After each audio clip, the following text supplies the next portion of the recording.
Joanne Hayes. Thank you, Mr. Speaker.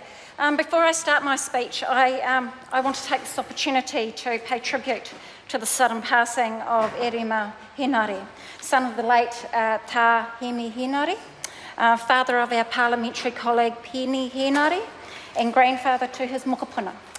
A tribal leader, a statesman, a true rangatira, taken all too soon in the prime of his life. My aroha goes to Penny and the Henare whānui, and the many iwi who will feel this loss. Kua hinga te tōtara o te wānui a tāne, tākoto mai, tākoto mai, tākoto mai, e rangatira. Thank you, Mr. Speaker.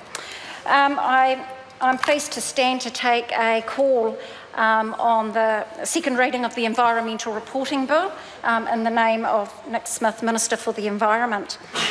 This is a highly important piece of legislation, Mr. Speaker, because for the first time this country, the New Zealanders of this country will get an opportunity to read an environmental report that has all the information they require, they are looking at across the 5 domains, at the same time that the ministers will receive it from the independent reporters. I want to just talk a little bit about a couple of the domains, Mr. Speaker, because they are very dear to what I've been part of. Now, one of the first domains is all about the water. Now, I've heard a lot of people talking about water and farmers and how farmers treat the water and all the rest of it. But I come from a farming background, and I can tell you the regulations around discharge and use of water on our property is horrendous. We have a highly regulated regime of looking after our water supply on our property. Actually, since this government's been in power, Mr. Speaker, there's been $103 million invested in cleaning up the waterways of this country. And with the work that we've been doing, I am proud to say that we have been part and parcel of helping to clean up those waterways on our property that drip down into the Coal Creek, that goes out to the Pahongana River and out to the sea, Mr. Speaker. Excellent work. Thank you, thank you.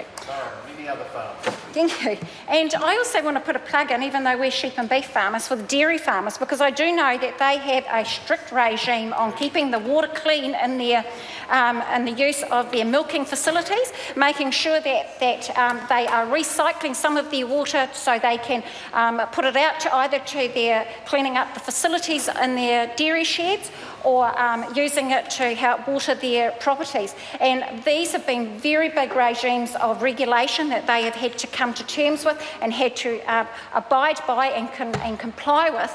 Otherwise, they would not be able to run their businesses. Mr. Speaker, I want to talk a little bit about the total investment that this government has put into cleaning up those iconic water bodies like the Rotorua Lakes, Lake Ellesmere and the Waituna Lagoon. That's $350 million. And when we look over the history of our previous government, there was no money that went into helping cleaning up those waterways. It was very shameful. I remember when I was doing a degree at Massey University, I did a biology degree, and we were sent down to, yes, I'm full of surprises.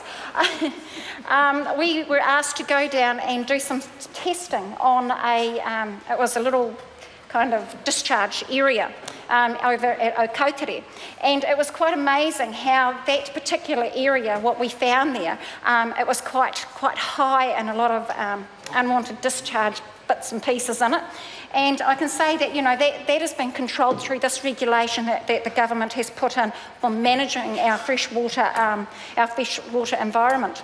And may I say, while I'm talking about water, I'm going to carry on with the marine environment as well, because we've been very clear in making sure that through our EEZ policy that we're looking after the environment, the substrate of our oceans, the marine life, to make sure that we can still have some economic advantage there without wrecking the environment that these animals live and plants live and subsist in, Mr. Speaker.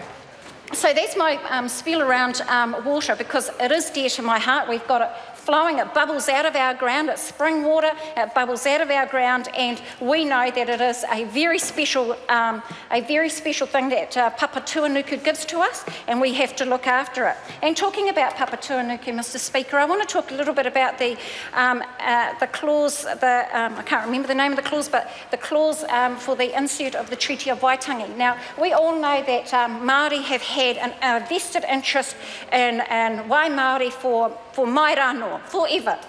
That has been what we have been interested in, the air, but mainly the water. And I'm pleased to note that through the iwi leaders, we have a group of iwi representatives that sit on the Wai Māori grouping, chaired by Ken Mea from Wanganui.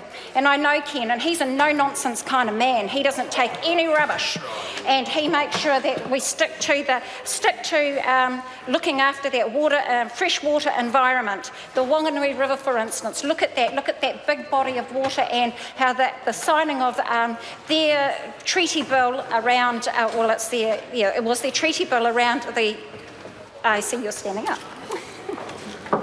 This bill is set down for committee stage next sitting day. Sorry? Oh, sorry. Sorry? It is interrupted? Yeah, oh, sorry, the bill is interrupted and set down for committee stage next sitting day.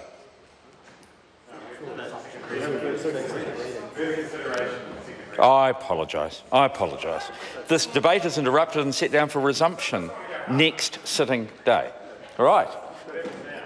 Well, we have a choice, Mr. Robertson, but I think what we'll do is adjourn the House until 2 p.m. on Tuesday, the 19th of May.